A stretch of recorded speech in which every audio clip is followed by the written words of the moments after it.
Baik, Assalamualaikum warahmatullahi ta'ala wabarakatuh. Bertemu kembali di video selanjutnya tentang entity relationship diagram. Jadi kita banyak membahas diagram ya di sini ya, beberapa video kita ya, karena namanya APSI ya, analisa perancangan sistem. Jadi satu soal nanti bisa terbagi dari beberapa jawaban atau perancangan. Yang pertama adalah flowchart. Flowchart itu pun bisa terbagi dari flowchart sistem dan flowchart flow dokumen ya, atau flowchart dokumen. Yang kedua adalah diagram konteks, yang ketiga adalah diagram jenjang, keempat adalah DFD atau DAD, yang kelima inilah yang sekarang kita bahas adalah entity relationship diagram. Kenapa saya sering mengingatkan bahwa satu soal itu terdiri dari 6 jawaban atau 6 perancangan? Kenapa? Karena di sini memang harus berurutan. Karena apa? Nanti kalau kalian nanti skripsi atau tugas akhir ini akan berurutan. Bagaimana kita membuat flowchart, bagaimana kita nanti membuat diagram konteks, bagaimana membuat DAD, ERD dan seterusnya, bahkan normalisasi. Itu akan terpakai. Baik, langsung saja di sini yang selanjutnya perancangannya adalah entity relationship diagram. Jadi setelah kita membuat DFD, dilihat video sebelumnya kita membuat DFD terakhir ya, kemarin kita membuat DFD, kita langsung merancang namanya entity relationship diagram atau biasa disebut dengan ERD ya. Saya ulangi, entity relationship diagram disebut juga dengan ERD atau disingkat dengan ERD. Merupakan notasi grafis ya. Ini semua notasi menggunakan simbol grafis dalam pemodelan data konsep ya. Maksudnya data konseptual itu data terkonsep. Seperti judul sistem informasi X misalkan, itu terkonsep atau konseptual ya, yang mendeskripsikan hubungan antara penyimpanan ya. ERD digunakan untuk memodelkan struktur data dan hubungan antar data, semua hubungan antar data ya, sehingga relatif kompleks ya. Dan dengan ERD kita mencoba akan menjawab suatu pertanyaan. Maksudnya begini, di ERD itu apa sih sebetulnya ya? Berarti kita bisa menjawab data apa yang kita perlukan. Di ERD itu nanti terlihat ya. Sama dengan di flowchart dokumen itu terlihat tuh data apa yang ke X, data apa ke Y, data apa ke si ini misalkan, itu akan terlihat. Bagaimana data yang satu berhubungan dengan yang lain, itu akan terlihat ya di ERD. ERD menggunakan sejumlah notasi dan simbol untuk menggambarkan struktur dan hubungan data. Jadi sebetulnya ERD itu hanya 3 simbol utama ya. 3 simbol utama. Kalau flowchart banyak ya. Flowchart bahkan lebih banyak ya. Kalau dia di diagram konteks, di diagram jenjang, di DAD itu simbolnya sekitar ada 4 ya. Kalau di ERD itu ada simbol yang digunakan itu ada 3. Yang pertama di sini adalah entity ya. Entity adalah suatu objek yang dapat diidentifikasi dalam lingkungan pemakai. Entity itu siapa sih? Boleh pelanggan, boleh mahasiswa dan lain-lain. Dan lain-lain itu apa? Boleh pohon, meja atau sesuatu. Entity itu sesuatu ya. Pelanggan, mahasiswa, murid, guru, dosen, sepeda, anak TK, sekolah, rumah, bangunan, itu entity ya. Entity kalau di ERD digambarkan dalam bentuk 4 persegi panjang ya. Kalau dia entity di DAD kebanyakan kemarin kan bujur sangkar ya. Boleh juga ada yang menggunakan entity seperti ini boleh, tetapi kebanyakan yang bujur sangkar ya. Nah, tapi kalau di ERD tegas bahwa entitinya adalah seperti ini, 4 persegi panjang ya. Entity set apa itu? Kumpulan beberapa entity yang sejenis ya. Entity itu berupa apa saja? Entity itu bisa bersifat fisik, yaitu entity yang dapat dilihat berupa fisik ya. Rumah, kendaraan itu tadi yang saya sebutkan, mahasiswa, murid dan sebagainya yang bisa kita lihat. Kalau dia yang entity-nya bersifat konsep atau logik, itu contohnya yang tidak bisa dilihat tapi bisa kita rasakan ya. Contohnya apa? Pekerjaan, rencana, mata kuliah, dan lain-lainnya ya. Jadi entity itu sebetulnya sesuatu. Apa itu? Sebutkan sesuatunya baik fisik maupun konsep. Ini contoh menggambarkan entity ini. Contoh mahasiswa. Itu adalah yang pertama, simbol pertama entity. Yang kedua adalah atribut. Atribut itu kalau kita sendiri, atribut itu kan sesuatu yang kita pakai nih. Jilbab, lipstik, sebagainya ya, baju ya, celana, jaket dan sebagainya. Nah, di ERD entity tadi, sesuatu tadi harus dipakein suatu atribut ya. Yaitu atributnya apa? Setiap entity terdapat dari lebih dari satu atribut ya. Dalam atribut di dalam suatu ERD itu gambarnya seperti ini, oval atau dia elips ya. Seperti ini ya. Nah, terdapat dua jenis atribut ya. Kalau ini kan kita berhubungan dengan data, bukan dengan baju kita ya. Jadi atribut yang kita pakai yang di data itu ada dua. Yang pertama adalah key atau biasa mungkin yang disebut dengan primary key kalau di database ya. Ada mata kuliah database, ada primary key. Itu adalah kunci penanda ya, key untuk menentukan entity secara unik, primary key namanya ya. Nah, mana tahu nanti ada mata kuliah yang untuk softwarenya Microsoft Access kita membuat primary key di basis data ya. Baru descriptor, non key atribut. Jadi dia tidak key, tidak primary key ya, tapi dia atribut juga.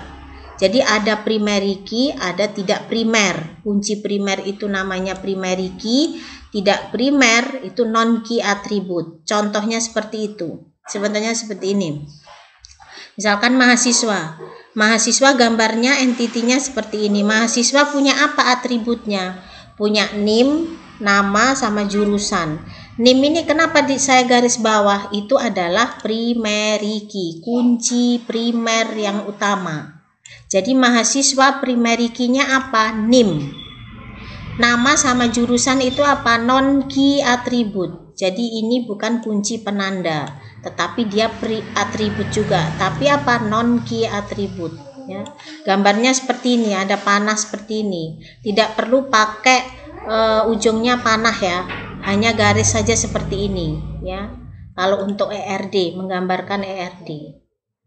Terus di sini kalau di gambar yang kedua, simbol yang ketiga adalah hubungan, relationship. Gambarnya seperti ini. Belah ketupat atau diamond ya. Jadi saya ulangi lagi bahwa di ERD itu ada 3 simbol. Yang pertama entity seperti ini ya. Yang kedua adalah atribut seperti ini. Kalau digabungkan nanti seperti ini ya. Ada entity baru atributnya misalkan ada 3. Yang ketiga adalah hubungan atau relationship. Jadi hubungan entity satu dengan entity yang lainnya itu dihubungkan dalam simbol diamond atau belah ketupat seperti ini. Nah, ini adalah contoh kompleksnya ya. Misalkan dosen mengajar mahasiswa. Ini adalah relationship pakai diamond tadi. Kata-katanya harus ada di situ apa? Biasanya kata kerja ya. Dosen mengajar mahasiswa. Mahasiswa punya atribut apa? NIM, nama, alamat, jurusan. Dosen punya apa? NIM sama nama dosen. Kalau mau menggambarkan, menulis nama atributnya di sini, kenapa dia ada underscore di sini? Ini adalah masih ada lagi sebelahnya, yaitu nama underscore dosen. Kalau dipanjangkan ya. Nah, NIP ya, NIP ini adalah primary key, NIM tadi primary key. Jadi yang dijadikan kunci penanda atau primary key digarisin bawah seperti ini ya. Ada nggak kunci penanda kedua dalam satu entity? Ada. Misalkan ya nomor telepon. Di sini saya kasih lagi atributnya. Nomor telepon di sini. Dikasih garis bawah 2, 1, 2 di garis bawah gitu. Berarti apa? Kunci penanda yang kedua. Ya, kalau nanti skripsi ataupun nanti ada studi kasus yang lebih besar, ini akan besar ERD-nya, ya, akan rimbun semua kayak pohon, ya. Nah, dalam satu judul atau dalam satu sistem informasi, ERD itu hanya ada satu. Jadi nanti dalam satu judul flowchart itu bisa lebih dari satu, ya. Flowchart itu lebih dari satu, apalagi flow dokumen, ya. Bisa lebih dari satu, diagram konteks hanya satu, diagram jenjang hanya satu, DFD atau data flow diagram itu bisa lebih dari satu, ERD yang ini itu hanya satu. Jadi kamu harus tahu membedakan mana yang gambarnya hanya satu dan mana gambar yang bisa lebih dari satu. Jadi terkadang ERD ini ada banyak macamnya dalam satu sistem, itu tidak boleh, hanya satu ERD, ya. Nah, ini contoh. Terus adapun jenis relation, jenis hubungan di sini, ya. Hubungan relationship dalam ERD itu ada banyak bentuknya. Yang pertama adalah 1 ke 1, 1 to 1, 1 ke 1, ya.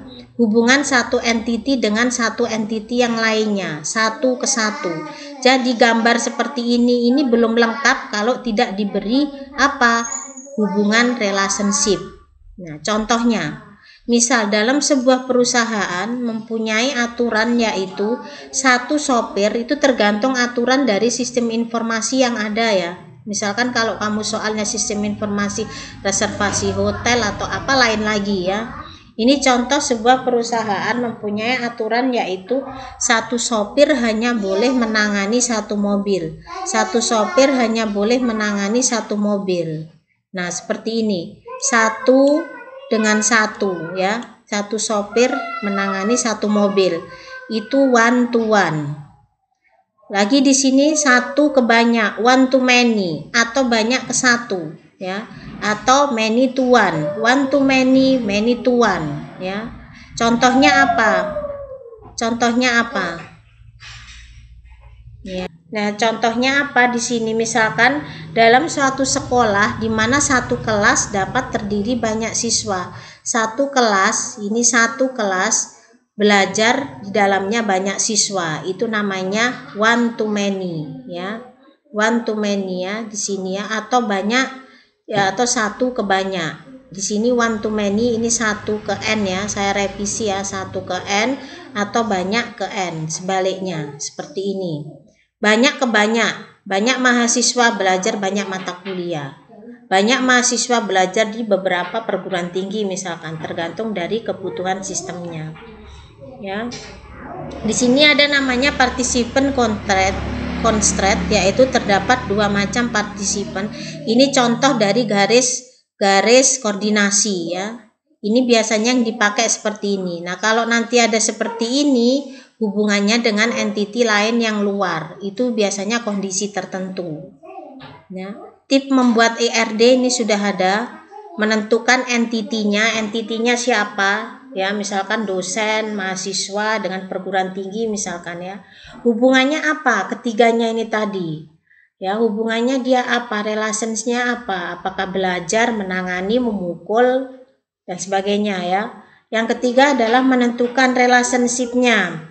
Ya, relationship-nya dia apa dia di situ, many to many dan sebagainya, ya. 1 to 1. Yang keempat, atributnya apa? Misalkan dosen atributnya apa, mahasiswa atributnya apa. Tentukan key-nya dari atribut tadi. Sudah ada dosen punya atribut NIDN, kalau kami ada NIDN, nama dosen, jumlah keluarga, alamat dan sebagainya. Tentukan key-nya. Key-nya tadi ada 2, primary key, nama non key, ya, atau biasanya juga disebut juga ada lagi secondary key, ya. Key yang kedua, key yang pertama, key yang ketiga dan sebagainya. Baru hindari penamaan entity relationship yang sama, ya. Jangan ada mahasiswa lagi. Hindari, ya. Pilih mana yang pas entitinya. Ini contohnya yang sudah kompleks. Contoh kompleks tapi sederhana. Contohnya dosen mengajar banyak mahasiswa. Ini cara membacanya ya. Baru mahasiswa kuliah di banyak universitas. Boleh. Mungkin pagi di USU, siang di TGD, malam nanti di Stikes dan sebagainya ya. Dosen mengajar banyak mahasiswa. Dosen bekerja di banyak universitas. Banyak ngajarnya ya kemana-mana ya. Nah ini atributnya, ini juga atributnya. Di garis bawahi berarti dia primary key. Kalau nanti ada garis bawah kedua dalam satu di sini atribut di sini berarti apa? Secondary key. Atau dia apa di situ? Dia adalah kunci penanda yang kedua ya. Nah, universitas punya apa di sini? Kalau mau ada primary key, kunci penandanya yang utama berarti apa? Nomor ID atau dia ID perguruan tinggi ada ya. Jadi inilah contohnya ERD. Nah, baik gitu aja, udah sampai ke perancangan yang kelima. Yang pertama adalah dia flowchart, baru diagram konteks, diagram jenjang, DFD, baru di sini ERD ya. Nanti kita selanjutnya ke materinya ke normalisasi ya. Baik gitu aja. Assalamualaikum warahmatullahi wabarakatuh.